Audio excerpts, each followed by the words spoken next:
Welcome into the inaugural episode of Call An Audible Podcast, presented by co-hosts Collin, Stewart, and Tyler Dyke, where our name may be capped, but our cogent analysis and takes are not. We hope to be a one-stop shop for everything NFL, including everything on and off the field, as well as your fantasy football gurus. And then just give you a little background on us. Avid fan of the Philadelphia Eagles. Some would say diehard, some would say annoying Eagles fan at times, but just pure lover of football, just excited to talk everything football with my best buddy and see where things go. So just want to introduce Tyler Dyke. Hi, I'm Tyler Dyke. Unfortunately, but fortunately, a Carolina Panthers fan. Seen some great seasons and lately some pretty rough seasons, but looking like we're on the come up. And just excited to sit here and talk with my best friend about football and hopefully catch some ears. Yep, and hoping to do at least weekly podcasts. Just starting off, kind of working out the kinks, getting used to things.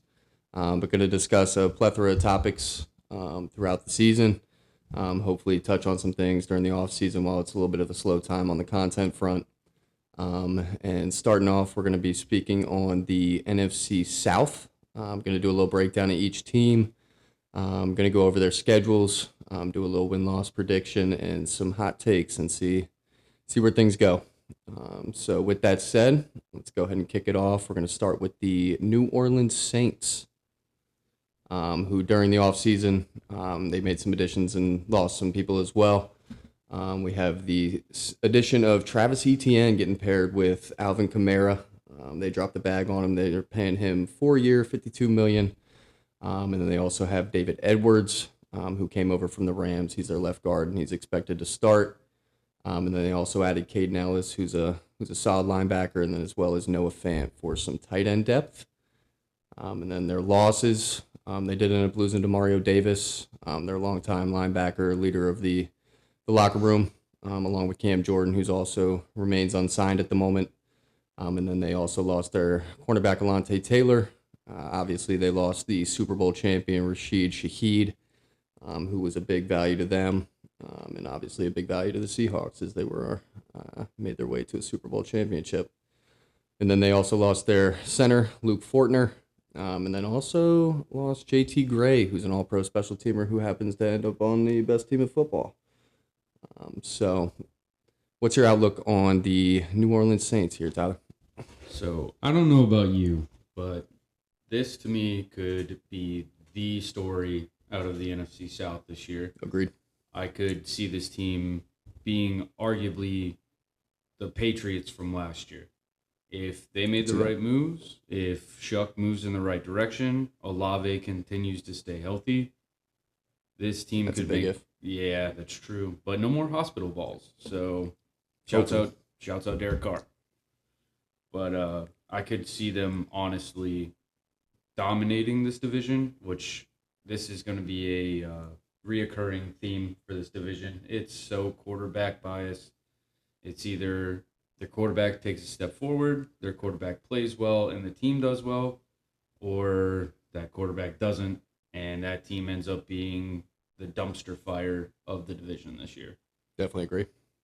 I think Tyler Shucks showed some promise towards the end of the season. I feel like they were one of those teams that started off real slow. I'm a big believer in Kellen Moore, obviously being an Eagles fan. I think he's a hell of a coach, hell of an offensive mind, and you could see he was definitely getting the most out of Tyler Shuck towards the end of the season, and they definitely have the weaponry to utilize. I'm not huge on their O-line. They were a little bit middle of the pack last year. We'll see how that goes with the additions they made, and not sure whether they're going to be dominant as far as like running away with the division, but I think this is one of the divisions of football that could be another crapshoot, similar to the way they finished last year. It was kind of just anyone's ball game. Oh, 100%. Yeah. So interested to see. I'm high on the Saints though, and I think that's a little bit of bias towards Kellen Moore, and then if Tyler Shuck continues to take those steps forward, I think they could definitely make some noise. Oh, absolutely. And you get a guy like Alvin Kamara out, who I love Alvin Kamara as much as the next guy, especially fantasy-wise. I mean, guy's a beast. Absolutely. But production was low last year. Health was low last year. And you go out and add a guy like ETN, who kind of has had some dominant years the last couple of years, even being in Jacksonville. Very quiet, dominant seasons too. Exactly. He always had that pairing, but then last year I feel like he kind of took off with Liam Cohen. So I'm interested to see what Kellen Moore can do with him. Exactly. You take him from a Liam Cohen offense and you put him in a Kellen Moore offense. I think that he's going to have a very good year this year. Yeah, and like you said, and Chris Olave is a stud if he's on the field. The problem you got to worry about that NCT and all that fun stuff. Oh, but yeah. if he can stay healthy. Saw last year. He had a healthy season last year and flourished. Yep. It was beautiful. Finally had a quarterback who, A, threw him the ball, and B, threw him the ball safely. Yep, 100%. And I think, like I said, Tyler Shuck finished strong. Young quarterback, second-round pick. You gotta expect the most out of them. At least should take a step forward, all things considered. Another year in the same offense, and we'll see how it goes. We'll see how it goes. But I'm definitely high on the Saints. I think they can make some noise for sure. Oh, 100%. All right, moving into the Buccaneers, who kind of ran the division as Tom Brady came over, and then as Baker Mayfield took over, up until last year when the Panthers took the cake. But I think this is going to be an interesting year for the Bucs because they made some good additions, but they also lost some. I mean, you lose a Hall of Fame wide receiver. That's a tough loss. But absolutely.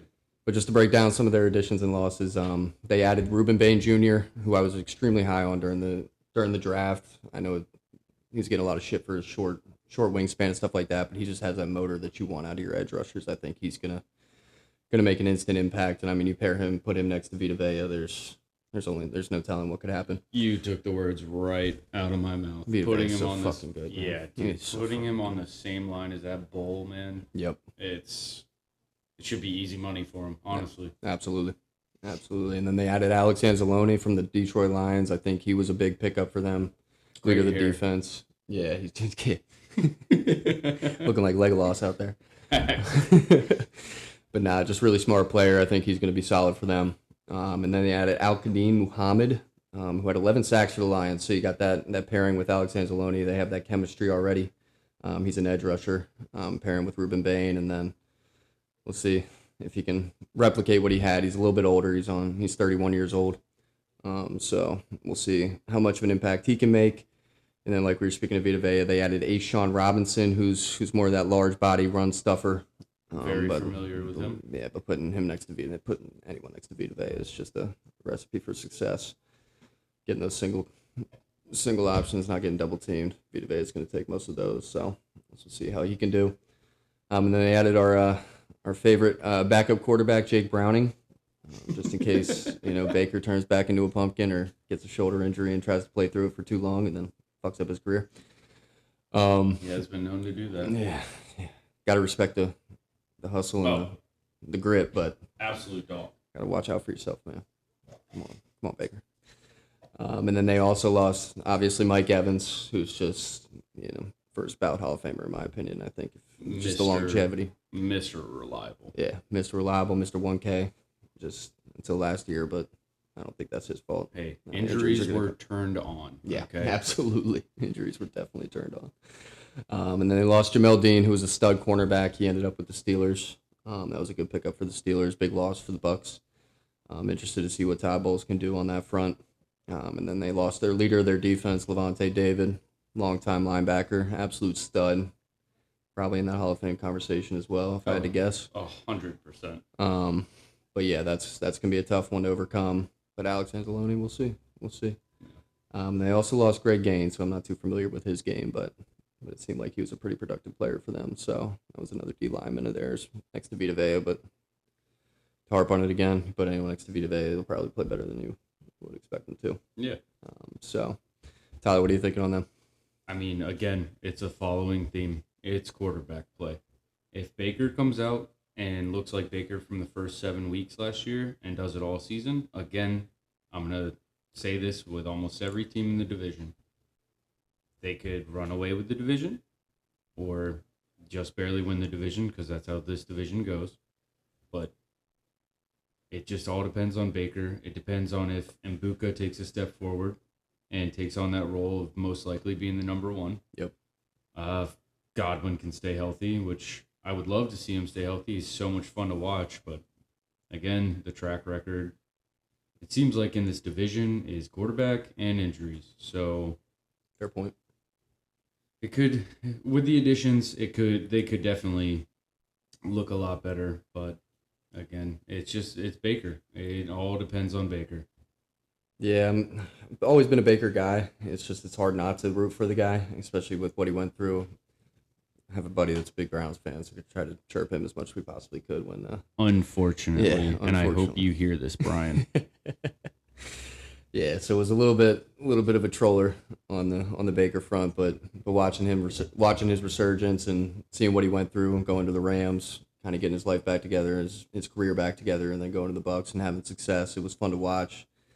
But I do think the Bucs take a step back this year. I really do. I think with the division getting more competitive, you kind of saw it towards the end of the season last year, where they're not just kind of cakewalking to a division title every year. I think that was at least for 22 on. I think they had to wait. The other teams were kind of working their way up the pole versus the Bucs, so they kind of took advantage of that and were able to get pretty not easy playoff berths, but easier than others for sure. But I think with the losses of Mike Evans, you can't replace him. You can't replace Jamel Dean. It's just going to be tough to rebound from that. And I'm not a huge Todd Bowles guy. I think he's a good defensive coordinator, but I don't know. We're on the same page on that. I'm not a big Todd Bowles guy. I think he's a great defensive coordinator, not so much a head coach. And agreed. I hate to say it, but just being honest, I don't know if he's cut out to run a team. Oh, like running a defense, absolutely, but running a team, I don't think it's his forte. Agreed, and I think you could see it in some of the interviews that he had post-game last year. Like, I don't know if the players are as high on Todd Bowles as they should be. Like, you want your head coach to have your back, and there were multiple times last year where he kind of just threw his players under the bus and were like, we need to be better. And sometimes that's good. Sometimes it's a little wake-up call, but I feel like you need to kind of follow that up with some positivity and make sure that your team knows that you still got faith in him. And I feel like he kind of lost faith in his team last year, and we'll see how that goes this year. But I think the Bucs definitely take a step back, at least a little bit. I agree. I definitely agree. Again, like you said, losing David, losing Evans, those are big losses. Losing 100%. Dean, yeah. But again, this division is crazy, and we could be completely wrong, and they end up going 12-5 and make us look stupid. Fair, yeah. It's happened almost like every year of my life. Yep, 100%. I feel like you said, with the division, it's just a crapshoot. Like, you could either finish with 12 wins or finish with 4. Like, exactly. We'll see how things go. Or you have another situation where everybody's just bottlenecked, and the winner of the division comes down to the very last game. Facts. Yep. Friendly reminder: the last time we saw a team with a losing record win a division was the Carolina Panthers with the NFC South. Yep, a little 4-way tie at 8 and 9. It's a little fun. It's beautiful. I love it so much, so much. Nothing like a losing record making the playoffs. But you did give the Rams, so we'll get there. We'll get there. That's true. Save it for later. Yep.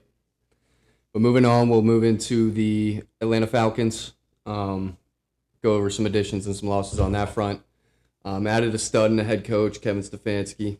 Also added Tua Tagovailoa to give some QB competition to our boy Michael Penix. Added Jahan Dotson, Super Bowl champion. Jawan Taylor, Mr. False Start. And then Nate Ollie, who's their defensive coordinator. He was the Texans D-line coach in 2024. Love to see him coming over. I think that's a big move for them. Anything from that Houston Texans defense is a positive in my head at least. And then they also added Tom Rees as their OC, who came over with Stefanski. He was the tight end coach and the play caller for the Browns last year. So interested to see what he can do with this high-powered Falcons offense. And then some notable losses was Kirk Cousins, Tyler Algier, Mr. Vulture. And then we had Caleb McGarry. He was their right tackle, long-time right tackle, real solid player. They ended up losing him to retirement. Then they lost David Onyemata, who was a solid D tackle for them, as well as Darnell Mooney, who may not seem like a big loss, but if you play some fantasy, you know that he was a pretty big contributor for that offense last year. So we'll see how they can do without him. He's that speedster that opens up the field. Yep, opens up blows off the top a little bit. So how we feel about them, Tyler? I feel like I'm going to repeat myself for all 4 teams. But this team, more specifically, you have Tua Tagovailoa, who we've seen greatness from him. We have. Yep. It was a long time ago, but we have. And Michael Penis, or Michael Penix, if you may. Look, I'm a Panthers fan, but, I do love so many of these Falcons players. Bijan, arguably the best running back in football. Yep. Drake London, get him a damn quarterback. The man is unbelievable. And then you got the man, the myth, the legend, Kyle Pitts. I mean, we've watched this guy go from arguably bust to everybody loves him. Just signed him to a big extension, too. Dude, I believe in him. If you look at his career, it's been on an upwards trajectory. Every season he gets better. This team, just like the last 2 teams, it's the same situation. If they get good play out of their quarterbacks, this is the best roster in the division. They have the best offense in the division if the quarterback plays well. Agreed. If you see a remotely close Tua Tagovailoa from his glory years, 2 years, for the Dolphins, this offense could skyrocket. This team could take off. They could be a problem, not just in the division, but in the conference. Agreed. But again, that's you got to keep Tua healthy. You can't have this man basically having seizures on the field. Throwing up gang signs. Yeah. No, but I think you really nailed it on the head. I think this offense, just the weapons, apparently if you draft a bunch of offensive weapons in the top 10 of the draft, you end up with a pretty solid makeup. Crazy concept. Yeah, crazy concept. So I think this is one of those teams where even if their defense takes a step back or it's just middle of the pack, like you have Kevin Stefanski coming in who, people may have differing views on him, but I'm a huge believer in Kevin Stefanski and what he did for the Browns. You can't fault the man for having bad seasons in Cleveland. Look at the good seasons he had, Yep, 2-time coach of the year. Like you got to respect what he's done as a head coach, and him coming over, pairing him with, like you said, Bijan Robinson, Drake London, Kyle Pitts, and a very slept-on O-line. I feel like this is one of those top 10 O-lines that just never gets a lot of love because they're the Atlanta Falcons. They don't get a lot of coverage.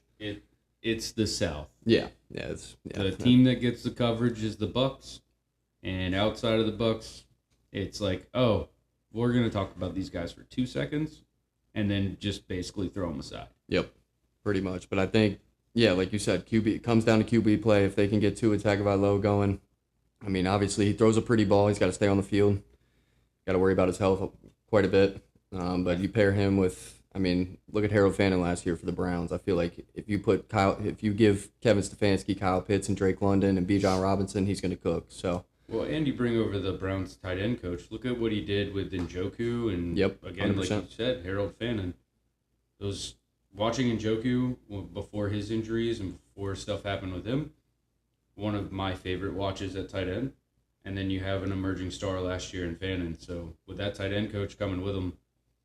Agreed. Didn't even think of that. You're absolutely right. I think this could be the year of Kyle Pitts. I'm just saying. Yep. This is the year. Fantasy owners, I apologize ahead of time if I'm wrong, but we've been through this before, okay? We're still going to draft him.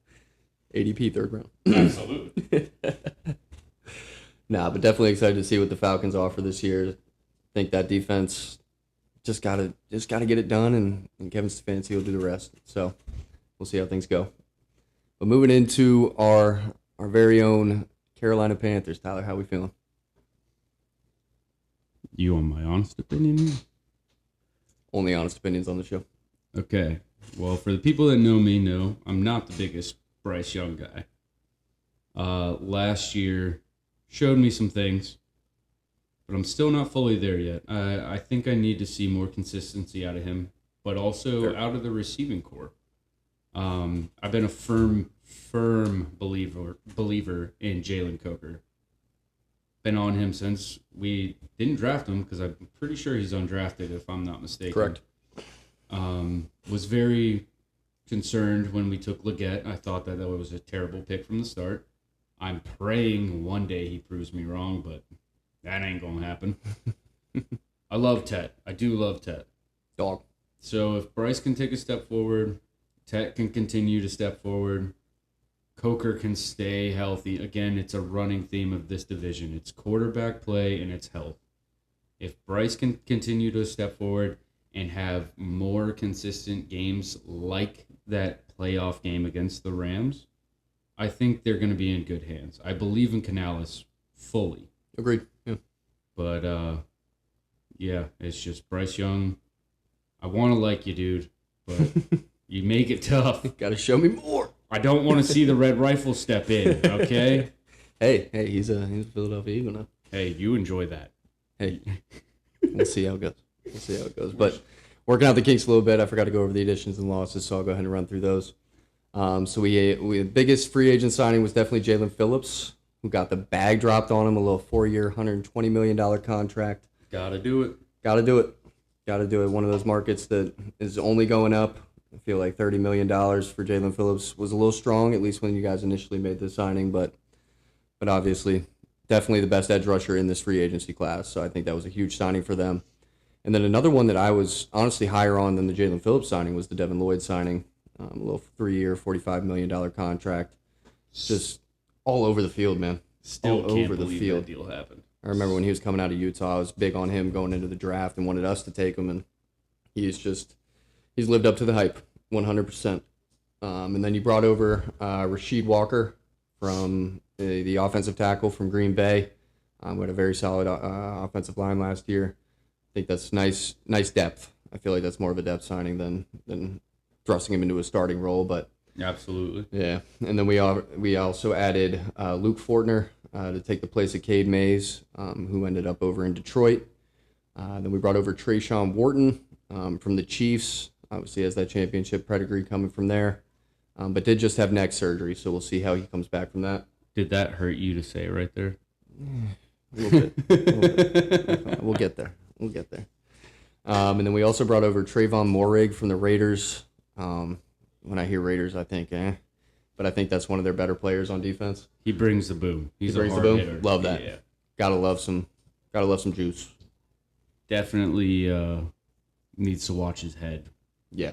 If you know what I mean. And then we also drafted the Monroe Freeling tackle from wherever he came from. Georgia, I believe he was selected from. It was good recovery there. Yep, you like that? Yep. Working out the kinks. First episode. Give me a little grace here. No, I got you. With the 19th overall pick, really bolstering that O-line. Just even if they don't play, it's good to have some depth on that front. It's due to injury. Yeah. Yep. 100%. And then obviously not an addition, but like Tyler mentioned, Jalen Coker was signed to a 3-year extension, locking him down. Real strong finish to the 2025 season. He deserves every dollar. Agreed. I think he's one of those guys that you can just rely on, no matter what's going on. And then, like I mentioned, they did lose their center, Cade May, to the Detroit Lions. So interested to see how he plugs in, or how his replacement plugs in. Mr. Luke Fortner. Yeah. How you feeling about that? Sorry about that.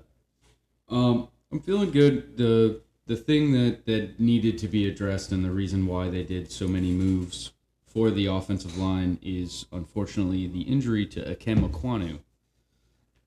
Yeah, what happened there? If I'm not mistaken, I believe he tore his ACL. Ooh. That would make sense why we ended up with 2 tackles. Yeah, I knew it needed to be addressed, but I was kind of hoping that his recovery was going to be a lot quicker. But I don't think that's going to happen. I think we made these moves just to fill that in, and I believe the rumor is we're going to move him over when he comes back, which okay.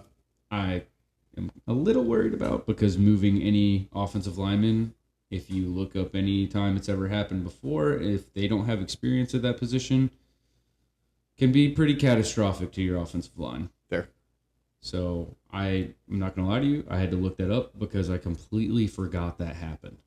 I know a couple years ago you guys ended up dropping some big money on left guard and right guard, correct? Yeah, we did. Are they both healthy? Are they playing well? Let me double check. Gotcha.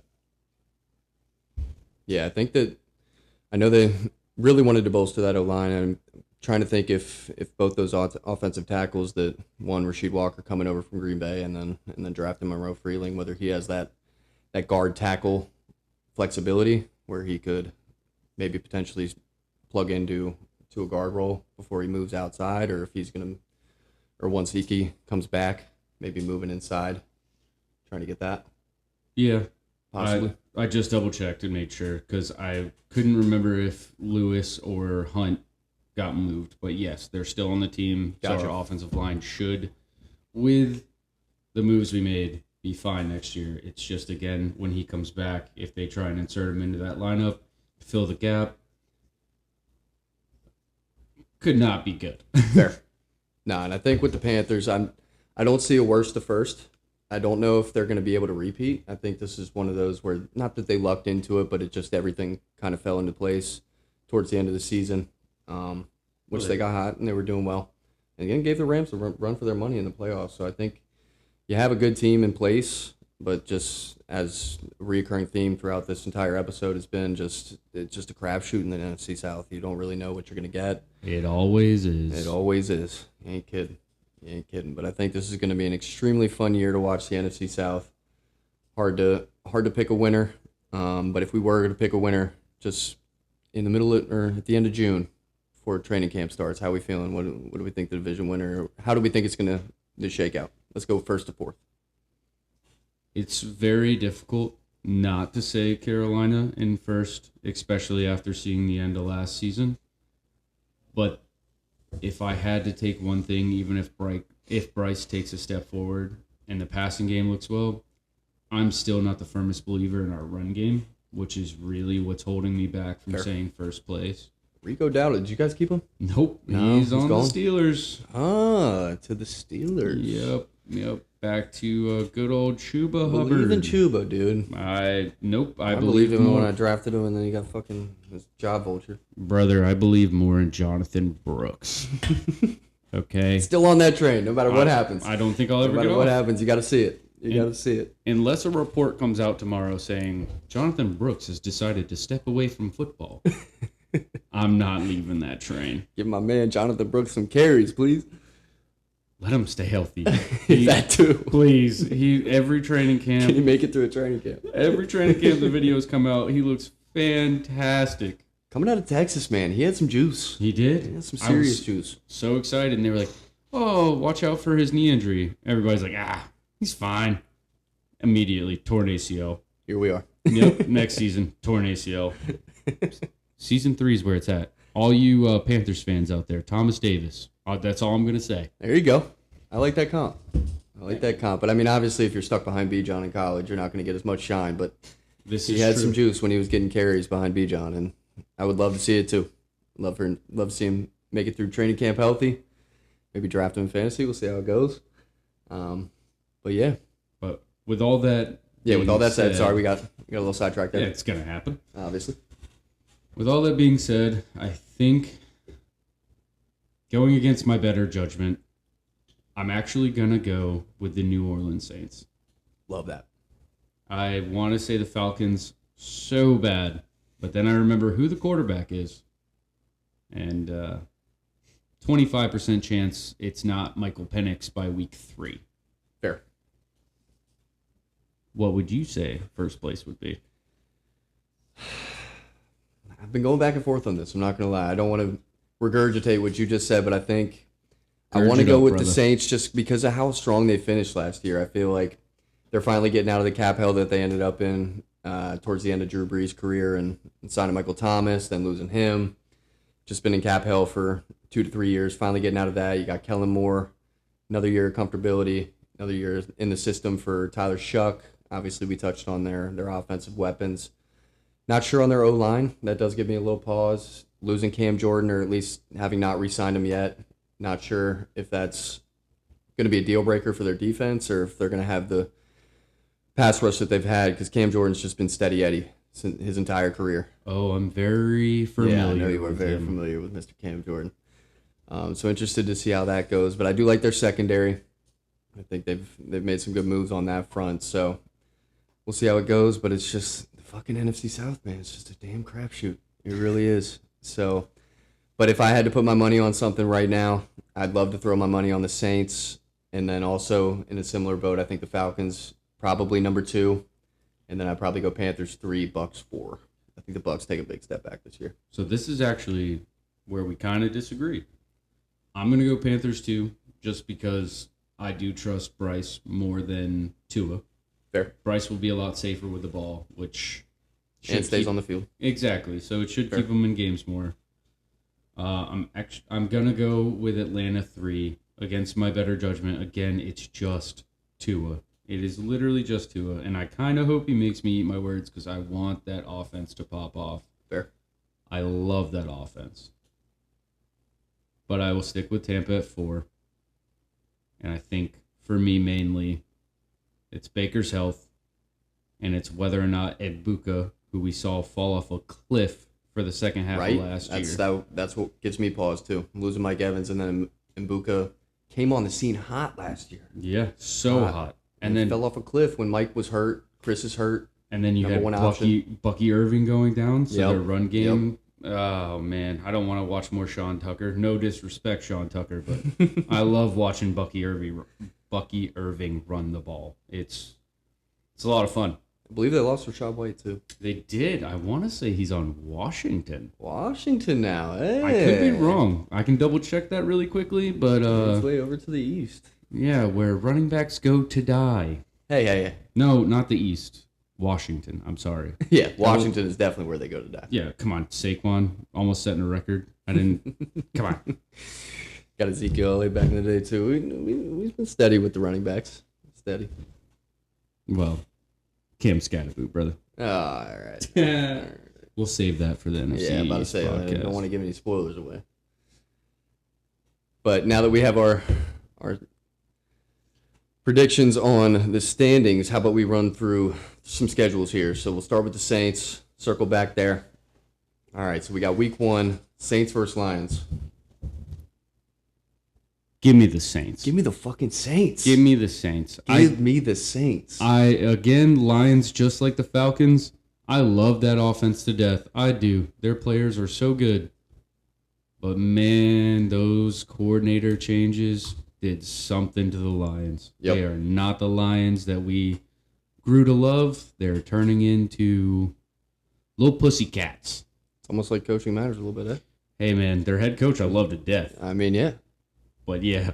Leader of men. Yeah, he is a leader of men. But his Not a leader of an offense. His coordinators ain't leaders of men, I'll tell you that. They did bring over Arizona's OC. But we're getting sidetracked here. No, it's all good. It's all good. It's going to happen. Yep, going to happen. So we got week 2, Saints at Ravens. Give me the Ravens. Yeah, I think give me the Ravens there, too. I'm not doing anything stupid here. I can't do it. Yeah, starting off the season strong, but you run into a little bit of a buzzsaw. They're also going through some coaching changes, so we'll see how that goes. They are, but again, we're talking top 5 roster in football. Fair. 100% fair. All right, then we got Raiders at Saints. Saints. Saints. I didn't, no hesitation, Saints. Not a doubt in my mind. Give me the Saints by 50. Even though Kirk Cousins and his little protege, his little stepbrother? His little long-lost son, dude. Yeah, you ain't kidding. They're literally the same fucking person, just 20 years apart. I do love me some Kirk O'Chains, but give me the Saints, and most likely by a lot. Fair. Definitely fair. Agree with you there.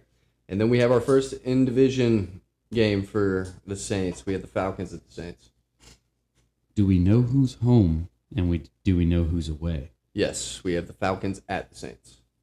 Give me the Saints. Superdome. Give me the Saints. Superdome Saints. I would also take the Saints at home. I think that's going to be a split, but we'll get there. I think at home, they're both going to split at home. But going into the Superdome's tough, man. No matter how bad the Saints get, their fans show up. They've been through some things. Yeah, they've been through some times. We won't talk about that. All right, and then we have the Vikings coming to the Superdome. Give me the Vikings. I am probably a lot higher on Kyler Murray than a lot of people are for this season. He's a thicker Bryce Young and a faster Bryce Young. And goddamn, does he throw a pretty ball. Give me the Vikings. Love that. I'm on the same boat. Seems like we're on the same page here. I like that. It's kind of nice. Yeah. Because it's not going to last very long. I'm about to say. Just wait on it. All right, and then we have the Saints traveling to MetLife to play the Giants. Give me the Saints. I like the Saints there too, obviously. I'm going to be higher on the Giants than a lot of people, but they're definitely going to go through some things, especially because Malik Neighbors ain't looking like Malik Neighbors. No, he is not. I mean, limping on that baseball field. Correct. So give me the Saints. Dig that. Same page there. And then we have the Steelers traveling to the Superdome. Give me the Saints. This one I think I would go. That's a tough one. Yeah, give me the fucking Saints. Give me the fucking It's hard, man. Saints. TJ Watt, Ramsey. I know that defense is just losing Mike Tomlin.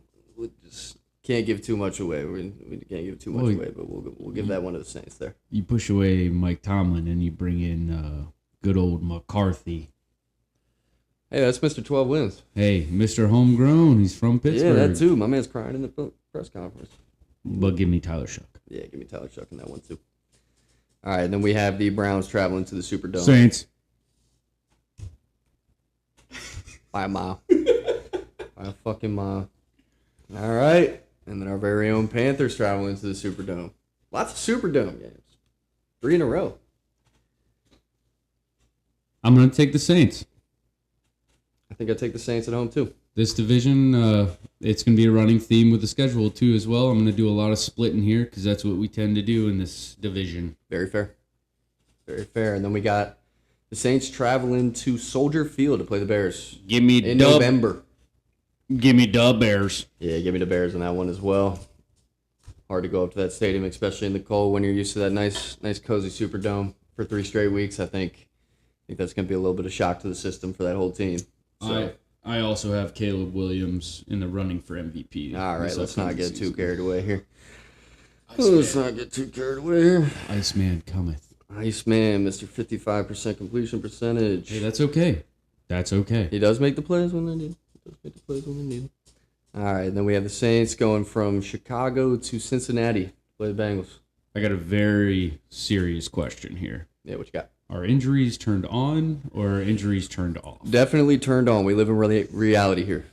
If Joe Burrow is healthy, give me the Bengals. If he's not, Saints.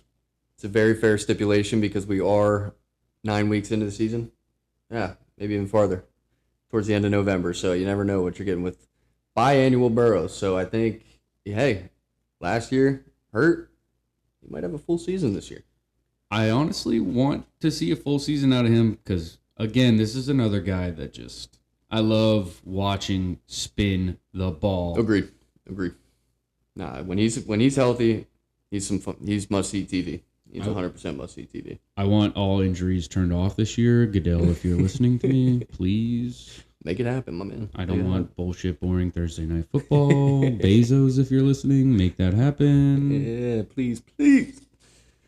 And we always get division games there, so we don't got to worry about that on Thursday Night Football, at least. This is true. All right, and then we have the Packers coming down to the Superdome. I may shock some people here, but give me the Packers. I think I'm going with the Saints here. You know what? I don't hate it. It's hard not to believe in the Superdome, and then just I'm not super high on the Packers this year, if I'm being honest. You know, that's completely fair. I'm not a big Jordan Love guy, but they somehow every year just surprise me.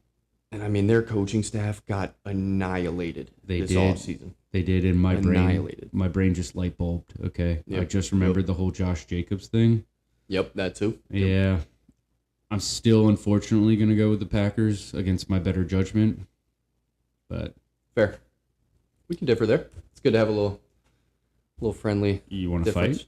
Maybe a little bit. Okay, but gotta wait till after record. All right, and then we have the Saints coming to Bank of America. Give me the Panthers. Yep. Give me that split. Love that split there. And then we have them going down to Tampa Bay. Give me the Bucks. Yep. Give me the Bucks as well. It's so early that I'm probably going to split this division right down the middle, home and away games. Fair. Everyone finishing 3-3. Yep, literally. All right, and then they head back home to play the Cardinals. I should have done the same thing with the Browns. Give me the Saints. I love Jeremiah Love, but the Cardinals are full rebuild. Yep. And I kind of hate it. This is another team where I love the running back. Well, haven't seen him play yet, but college, love the running back. Love Marv. Love Trey. But unfortunately, rebuild time. Yeah, I think the Cardinals are probably on the up and up, but I like the coaching hire they made. They brought LaFleur in, coming from the McVay system, so we'll see. We'll see how that goes. And then we have the Saints going to Atlanta to play Mercedes-Benz. Give me Atlanta. Atlanta. Love that. Same boat. And then finishing off the season, Bucks at the Superdome. Give me the Saints. Give me the Saints. Give me the Saints. I mean, just haven't even counted it up yet, but I feel like we just gave the Saints like fucking 12 wins. Amen. Watch out. This could happen with all 4 teams in the division. Agreed. All right, so let's do a little tallying here. So we have 1, 2, 3 losses that we agreed on, and then I have them losing to the Packers, who you have them beating. So they're either going 14-3 or 13-4, which it's hard to see that not winning the division. No, absolutely. I that's kind of around the ceiling I had for them, was actually 12-5, and my floor for them, I believe, was 6-11. Fair. Okay. So that's right around my ceiling. So it doesn't really shock me. Yeah, walking through those, it's hard to. There were a couple toss-ups in there, but there were some that, or a majority that we're pretty damn confident on, I would say. I also believe they have the easiest schedule in our division, if I'm not mistaken. Did they end up finishing? Yeah, they finished 4th. Yeah, they finished last. Always good to have a 4th place schedule. Yeah. Slept on. Unless you luck out like the Patriots, because I don't think they were 4th place. And they were. Somehow had the easiest. No. It was the Jets. It was the Jets. Right. Damn. Yeah, they had like one of the most historically easy schedules. Maybe it was another Rossini inside job. Who knows? I wouldn't be surprised. That's Sly Dog. That dog, dude. Mike Berkeley, you fucking animal. All right, so we're moving into the Bucs schedule here. All right, so we got the Buccaneers playing the Bengals week 1 at Bengals. Joe Burrow's healthy week 1. Absolutely. Give me the Bengals. Agree 100% there.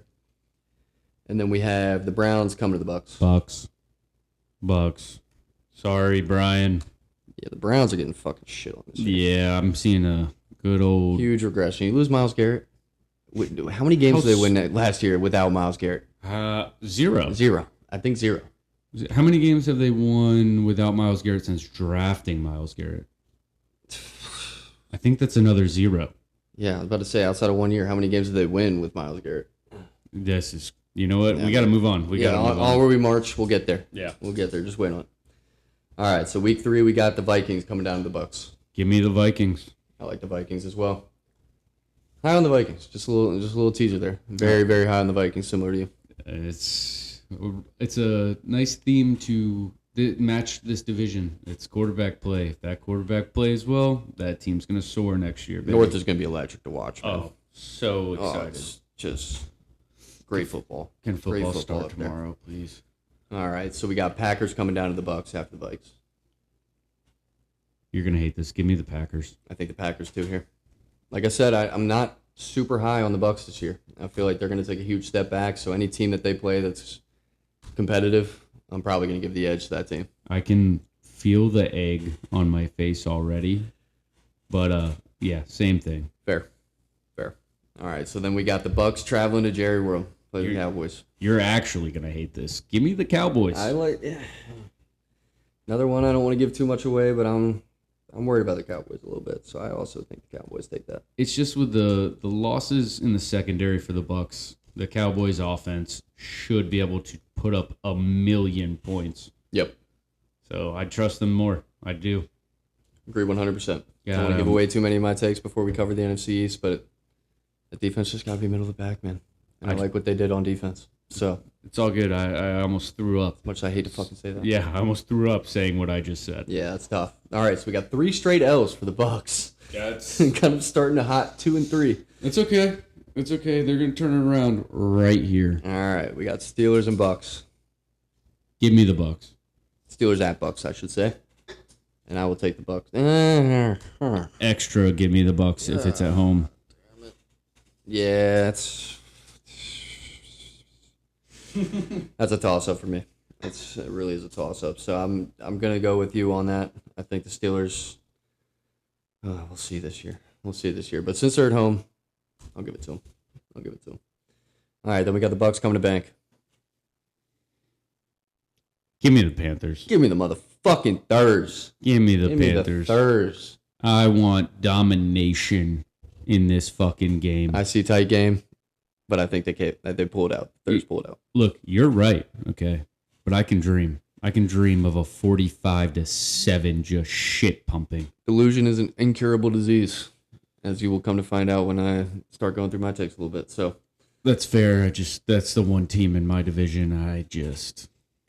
When we play them, I can't stand them. Hard not for them to be the bane of the existence, eh? Yeah. All right, so next up, we got the Falcons coming to the Bucks. Give me the Bucks. Again, it's going to be a reoccurring theme for me. And again, I want to believe in the Falcons so bad. But Tua just yanks me back every time. Fair. I think the Falcons take this. I on the Falcons, and I think they can go up in there November 1st. It's going to cool down a little bit. They don't have that heat advantage, even though the Falcons are an indoor team. I think they pull that one out. But tie bowls, we'll see what tie bowls. All right, next up we got the Buccaneers going up to Soldier Field. Play the Bears. Give me the Bears. The Bears. I will also take the Bears on that front. And then we have them traveling up to Detroit, playing Ford Field. This is a battle of two teams that I do not believe in like I used to. Fuck it. Give me a tie ball game. Give me a tie ball game. We have a tie prediction on the podcast. We have a tie in the first fucking episode of the podcast. If somebody puts money on that on DraftKings, you owe me, okay? Don't put the house on that one. Do it. Here I got the Lions. I think the Lions, that's another one where just you have that home field advantage. It's hard to go up into Ford Field and win some ball games. It's very Even if the Lions take a step back, if we think, at least personally, I think the Bucs take a step back. So going to be a battle of mediocrity a little bit, but I'll give the advantage to the home field team there. All right, and then we have the Panthers traveling down there. Give me the Bucs. I think the Bucs there too. Another close game. Like I said, it's cooling down. November, not going to have that heat advantage. Panthers going to give them a run for their money, but I think the Bucs pull that one out. Then we have the Chargers going to the Bucs. Give me the Chargers. Yeah, another one I don't want to spoil too much. High on the fucking Chargers this year. Bolts up, baby. Bolt up. Mike McDaniel.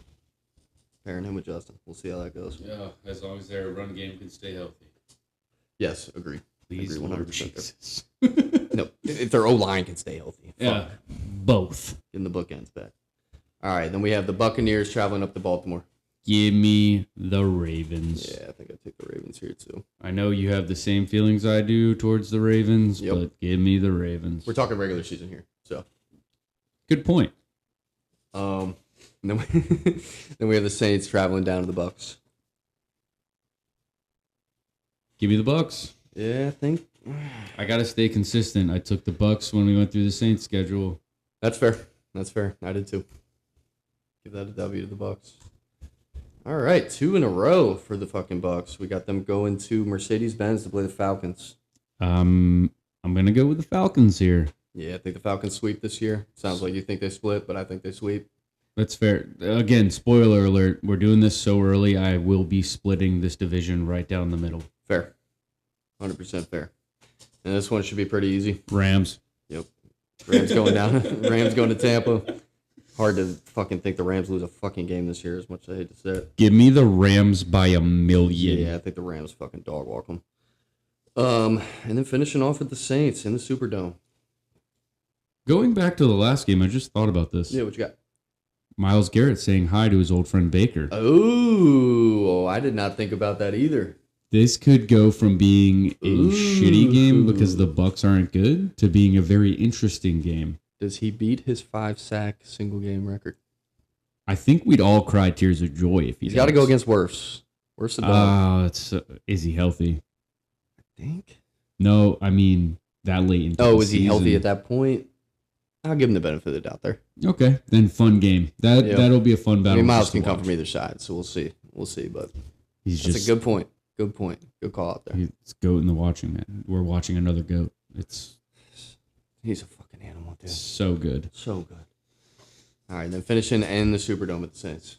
Saints. Yeah, give me the Saints there. And low-key, I think this is going to be backups playing. I think one of these teams will be completely out, and the other team will most likely, in New Orleans, have the division locked up. Tough finish for the Bucs if things go the way we think they will. Yeah. Let's go ahead and tally these up. All right, so we got them starting 2-3. We got 6-11. And then we got them winning, or you have them winning 3 straight. I have them winning 2 and then losing again. So let's just consider that a W. So just total L's. We have them taken outside of your fucking tie prediction here. Dude, if it happens, That'd be electric, dude. I might have to throw some bread on that just to back that claim. I'll do it right now. I mean, send it. All right, so we got 5.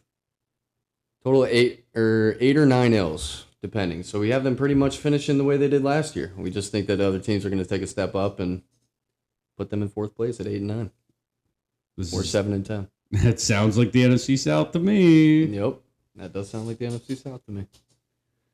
All right, let's go ahead and move into the Falcons schedule. Give me just one moment.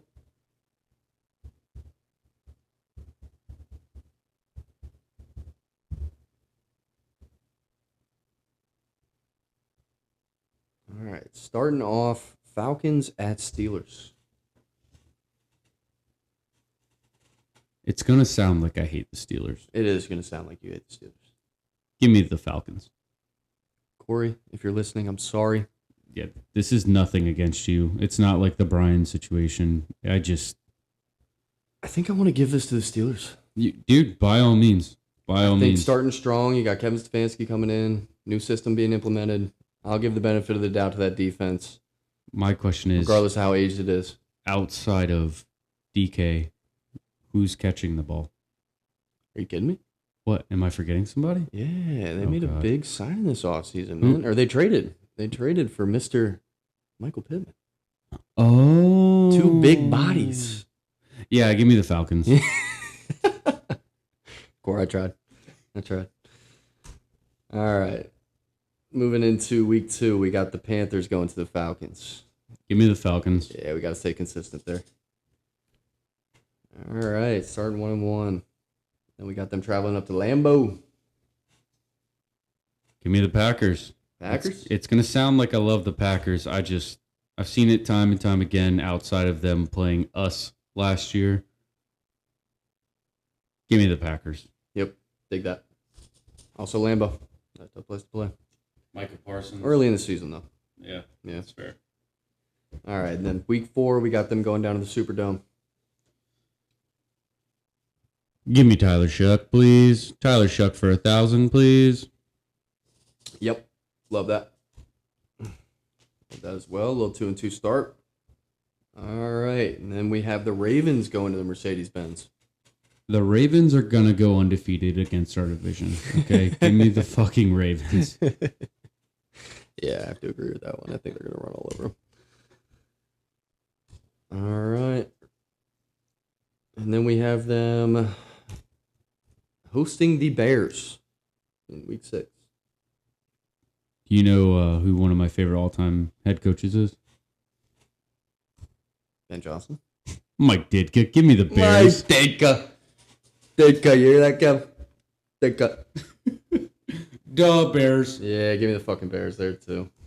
It's kind of weird, but nice at the same time to have this much faith in the Chicago Bears. Changing times, man. It is, Changing man. times. They got themselves a quarterback. I also Who love completes 55% of his passes. Look, man, I also love me some Colston Loveland. All right. I love me some Ben Johnson, man. That's predicted the fall off of the Lions specifically for that. All I heard was you love Johnson. Yeah, I mean, no, but I agree. Ben Johnson, just a stud. Guru, just a man. Fucking stud, man. Guru. And ripped, buddy. Yeah, fucking ripped, and he's got some dude, man. That's good for him. He got them boys playing. I want him, you know what, next year when they play the Packers and hopefully dog walk them, I want him to just walk up to LaFleur and either sack tap or punch him in the face. That'd be so sick. That would be must-see TV. I would love to see that, too. All right, then we got the 49ers coming to Mercedes. Give me the Niners. Yeah. Yeah, Mike Evans. Oh, yeah. Good call. That team, again, if we could turn injuries off, the 49ers would be in the Super Bowl every year. But injuries are on, unfortunately. As high as we were on the Falcons during our previous session, we have them starting 2-5. Well, I was high on them outside of Tua. So every time we go to a game, my brain goes to Tua. You got to get that out of your head, man. Imagine, just think healthy. Think Bijan in fantasy. I'm Think about to Bijan say, in the fantasy. man's just got to hand the fucking ball off, dude. Bijan's an animal. That's true. Or throw it to Kyle Pitts, please. Or Drake London. Kyle Pitts, I love you. Drake London, another big extension. Massive extension. This Again, offseason. deserves every Absolutely. penny. Agree 100%. All right, and then we have the Falcons going to Tampa. Damn. I'm going to have them at 2-6. 2 and fucking Give me Tampa. 6, man. This is going to change, once training camp videos come out. Yeah. And Once we see Tua spinning the rock. preseason Tua, Yep. probably going to be goated. And I'm going to be like, oh, Falcons all day long. Week 2, he's throwing up game signs. You're drafting Kyle Pitts. Oh, yeah, I'm drafting Kyle Pitts so bad. 1-1. All right, and then we have the Bengals coming to Mercedes-Benz. Give me the Falcons. I like the Falcons here, too. I think that offense will take advantage of that defense. Other than Dexter Lawrence. Yeah. Oh, I forgot about Dexter. Yeah. Give me the Falcons. Yeah, I think Falcons still take the cake there. And then we also have AJ Terrell on Jamar Chase. AJ Terrell's a stud. Yeah, AJ Terrell can be a stud all he wants. Jamar Chase. Jamar Chase is really fucking good at football. All right, then we have the Chiefs coming to Mercedes-Benz. This is a team that I can't get a beat on. Is Patrick Mahomes gonna be healthy? Is he gonna look like Patrick Mahomes? This is November. I know. I do know that. For now, give me the Falcons. Give me the Falcons by 50. All right. All right. Your bias is showing, right. buddy. All right. All right, then we got the Falcons going to the Vikings. Fuck, I can't think of their stadium name. No, you're good, man. M&T? No. Minnesota. Yeah. We'll just leave it at that. Yeah, I like that. This is another tricky one because I believe in Kyler. I believe in that Vikings offense. I really do. Fuck it. Give me the Vikings, man. I think the Vikings too. Dogfight, though. Oh. I think dogfight. I think we're looking at points galore. I think we could be looking at a potential game of the year in points. Agreed. And I think we also might see some gang signs in this one. As painful as that is to say. Please, God, no. Flores is bringing the fucking house, man. He will. I don't want to see that happen to him. I know. Again. I don't want to either. Not trying to put that out in the world. But Brian Flores, he loves him some blitzes, boy. He loves him some blitzing. All right, then we got the Lions coming to Mercedes-Benz. Falcons. Yep. I love you, Jahmyr Gibbs. I'm so sorry. Dog. So good. All right, then we got the Falcons going to Cleveland. Falcons. Shut up, Brian. Yeah, Brian, you're fucking screwed, buddy. Next up, Falcons going to Washington. Injuries are turned on. Give me Atlanta. Love Atlanta here. Love Atlanta here. Let's see if Jaden Daniels can make it through a season without getting 4 different injuries this year. Again, just like Joe Burrow, though. When he's healthy, he's so much fun to watch, man. Agreed. Injuries turned off. Really, really good fucking quarterback. Oh, 3 divisional games to round out the end of the Ooh, year. yeah, you ain't kidding. All right, then we got the Buccaneers coming to the Falcons. Give me the Falcons. Give me the Falcons there, too. And then we got Saints coming to the Falcons. Give me the Falcons. Yep, the Falcons there as well. And then going to the Panthers. Let's go Thirds. Give me the Panthers. I think the Falcons are resting starters. Just kidding. You could be Just right. kidding. Again, kidding. all 4 teams, their last game, one of them is going to be resting their starters, or they're playing a divisional opponent, and it's for the division. We're kind of contradicting our own takes here, buddy. That's going to happen, man. That's Yeah, going to happen. Hard not to. We took those takes before looking through the schedule, We did. and with this division, you're not going to be pinpoint accurate. That's true. That's very true. So let's see. Let's tally these up. So we got I'm seeing a lot of L's on that screen. them finishing 6 and 10. Holy shit. 7 and 10. 7 and 10. Okay, My I feel apologies. better about that. Yeah, 7 and 10. That's kind of where, again, I had their floor. I think they're Yeah, you had them third. You had them third. I That's did. fair. I think their ceiling, again, depending on how their quarterback play is, they're looking at a potential 12-5, 11-6. So I'm not mad at it. Fair. All right. Now, last but not least, let's round it out with a little home field team here. Oh, God. I know one game specifically we're going to have a tough time with.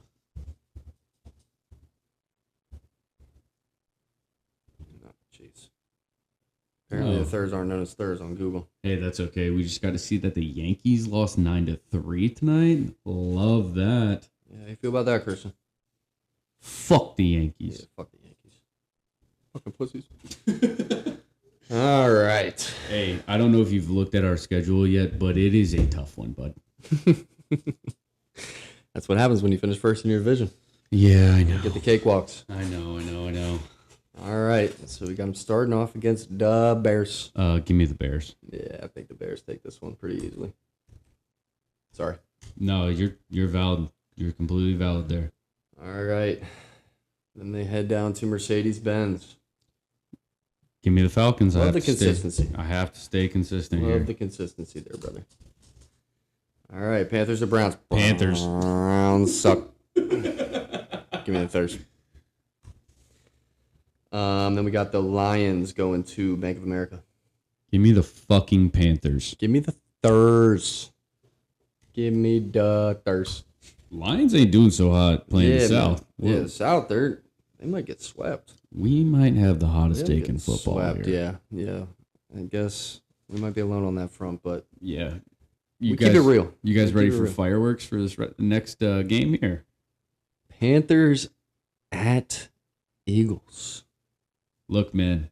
Don't say some dumb shit. Look, Use your brain. I am using my brain, and I think that this game is going to shock people because I think it's going to be a close one.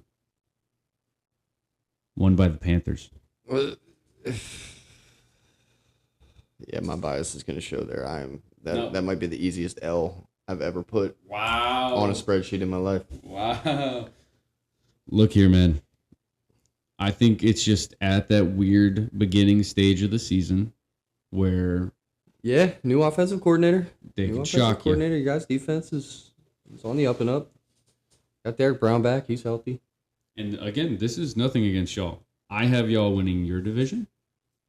This is just a game where I think it's just at the perfect time in the season where we can sneak one out. Fair. I could see it going either way, or we win by 30. I could see that. Also at the link. I know. Also Trust me. I thought about it, man. I don't know what it is. I just have a good feeling about Carolina this year in tough moments. Fair. 100% fair. All right. And then after they get dog walked by the Eagles, we got them heading home to play the Bucks. Yeah, give me the Panthers. Yeah, give me a Thursday on that one as well. And then they're traveling up to Lambeau end of October. This is completely based off of last year's game where we watched Jordan Love choke away what was supposed to be an easy fucking win. Might have been the ugliest game of his career. Dude, It was bad. I loved every second of it. It was quite fun to watch. Dude, all my Jordan Love takes were validated. Give me the fucking Panthers. Yeah, give me the Thurs. Thurs got the fucking game. Thurs got Jordan's number. My man threw the biggest duck of his life. What did What did Micah Parsons say about Carolina? Oh, they're so good. I didn't know what to do. They'll have Micah back at this point, I think. They should. They should, yeah. Should be interesting. It should be. Yeah. It should be. But now back down to reality. I'm about to say, and then we got the Broncos coming to Bank of America. Give me Denver.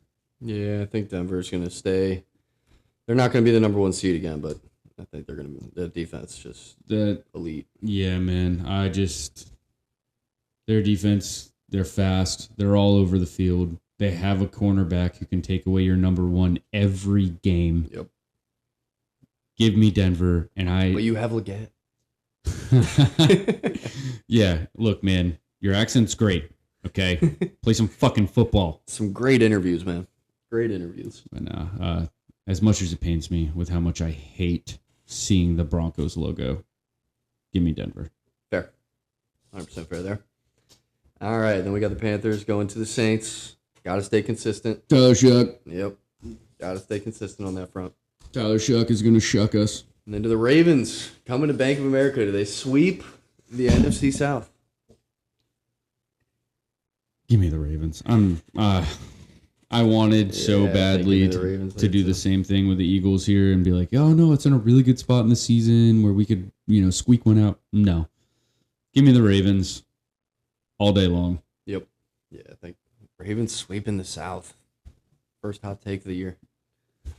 Not really a hot take. Yeah, it's not really that might be like a lukewarm take. It's not a cold take.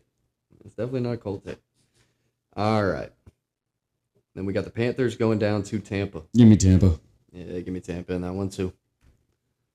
Now I'm going to shock somebody again. All right, so we got them 3 straight losses for the Thurs here, and then we got them going up to Minnesota to play the Vikings. Give me the Panthers. We can disagree here. Trust me. I disagree there. I didn't want to say it, but give me the Panthers. I actually feel like what Canales does with Bryce Young against this defense is kind of the perfect game plan against a Brian Flores defense. Fair. It's going to be a very boring game, and they're going to walk away with probably a 1-point win. I think the Vikings fucking whoop that ass, boy. Look, man, if that happens, I wouldn't be surprised. Yeah, we'll see. We'll see. It's kind of tough to get through this without giving out takes for future episodes here. Hey, man, we're just heating up the water a little bit. Yeah, heating it up. Heating it up. Give me a nice practicing. Nice little preview. A little preview. All right, and then we got them going to back home, play the Saints. Give me the Panthers. Mr. Consistency, and I'm with you on that one. We'll give them a W there. All right, and then the Bengals are coming into town after the Saints. It's December. I'm going to do the same thing I did earlier. I don't know if Joe Burrow is going to be healthy. Give me the Panthers. I like the Thurs here, too. Offense coming into a stride, and it's December 20th. We'll see where Joe is. Exactly. All right, but they still got Flacco. So. The better Joe? You said it. Dude, that man. You said it. I could watch that man play football into his 60s. Electric. My man's just dicing people up for 400 yards and going home to his happy family. Crazy. So nice, man. Crazy. So nice. All right, and then we got the Panthers traveling to Pittsburgh at the end of December. I'm so sorry, Corey. Give me the Panthers here. Corey, I'm not leaving you hanging here. I think you guys take this one. I got the Steelers. Blasphemy. End of December in Pittsburgh. I know. Different ball game, baby. I know. Different ball game. Again, they got to watch out for health too. Old man Rodgers. See what happens. Fair point. And then we have the reigning Super Bowl champions coming in on January 3rd to Bank of America Stadium. As much as I think the Seahawks have a fall off this year, because of all the things they lost. Give me the Seahawks. Yeah, I gotta give that one to the Seahawks as well. Hard to argue. I have nightmares of last year's game. Still keep me up at night. How'd that one go? Not good. Not good? Not good.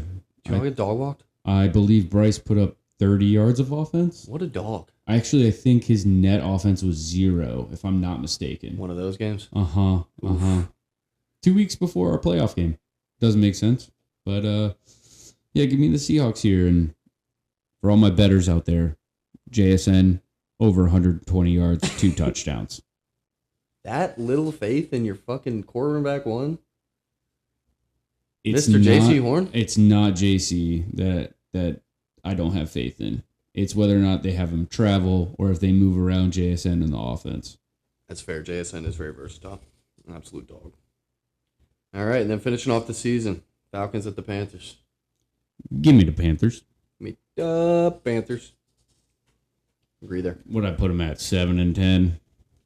Yeah, let's see. Let's This do a whole little tally. fucking division. Probably Besides, should have the kept a Saints. note on where we finished so I could give a little synopsis here I for each mean, team, but Hey man, working out the kinks here. First episode.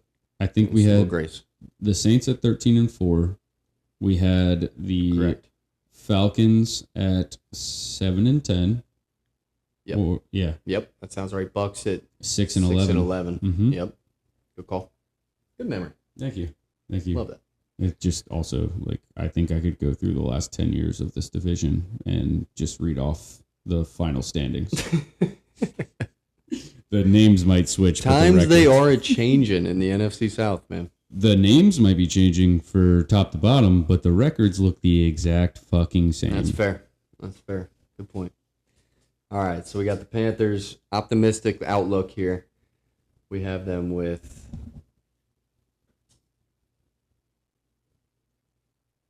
5 losses. They're 12-5. Are you sure about that?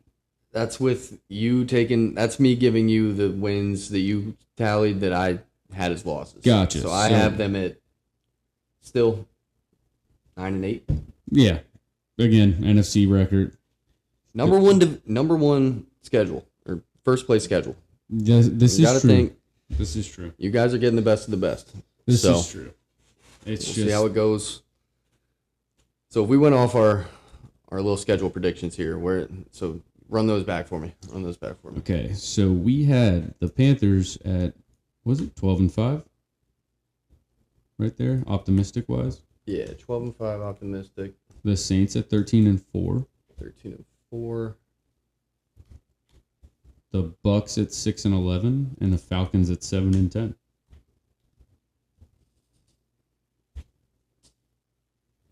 So, we honestly, for me, we had the Saints and the Panthers at their ceiling, and we had the Falcons and Bucks at their floor. Yeah, I'd agree with that. If it's completely flip flopped, and the two teams that, again, I had the Panthers higher than Collin did. Yep. If it flip flops and those teams are actually the bottom 2 teams and the other 2 teams are the top 2 teams, it's the NFC South. I would not be surprised in the slightest. Agreed. Yeah, we kind of stayed pretty true to our takes. We said Saints might take first place this year, I had Carolina at which 2. I'm high on. But I think that's pretty damn solid, man. That's pretty damn solid. Look at us. I mean, fucking it. Again, even if we flip flop it and you Panthers do how you think they're going to do and the Falcons do better, I will not be surprised at all. At least we have first and fourth pretty much in place.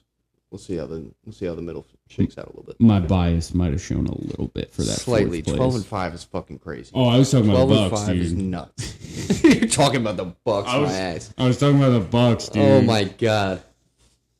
Look, again, I could see the Panthers finishing 6-11 or somehow 12-5. That is quite a drastic. It's the Word for that. South, baby. This is what we do. It's gonna be a good year for the South, man. It It's gonna be a fun year to watch them. For as much as mainstream media loves to take a dump on us, we are always competitive within our own division. Agreed. Which makes it enjoyable for the fans of the division to watch.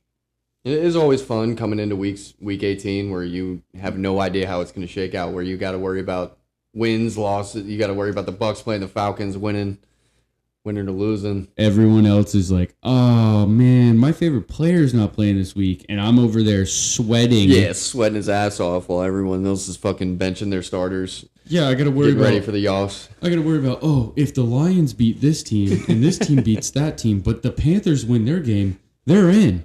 But if any of those three things doesn't happen, they're in last fucking place. They do always keep it interesting till the end. That's so true. It's very nice until it isn't. Agreed. All right, so just give a little recap.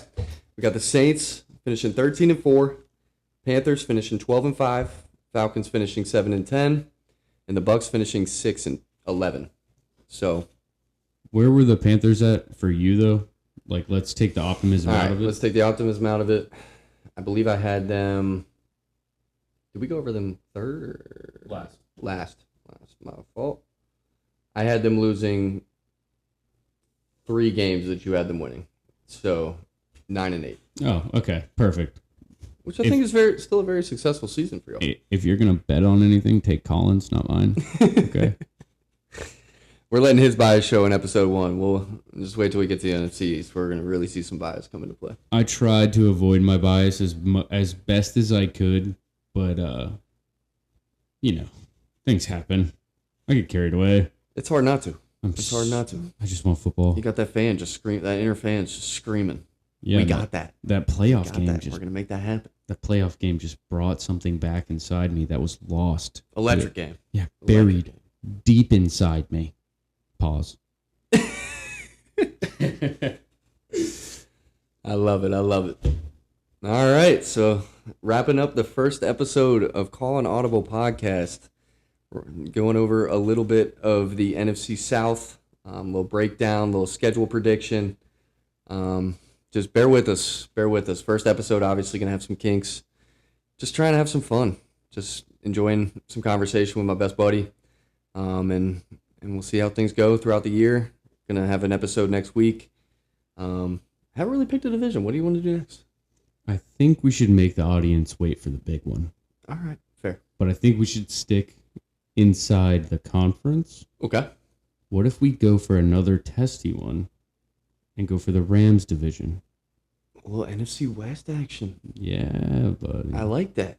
Another super competitive one outside the Cardinals. Cardinals getting fucking dog walked all year. And that way we can just save the fireworks. Yeah, we'll save the fire. But then we're going to have to flip-flop to the AFC and then come back. Well, How about we go AFC South next? Ooh, I don't hate that. Maybe go that route. I got a lot of takes about that division. And then we can start, and then we go west down. You know what? Yeah, let's do that. Yeah.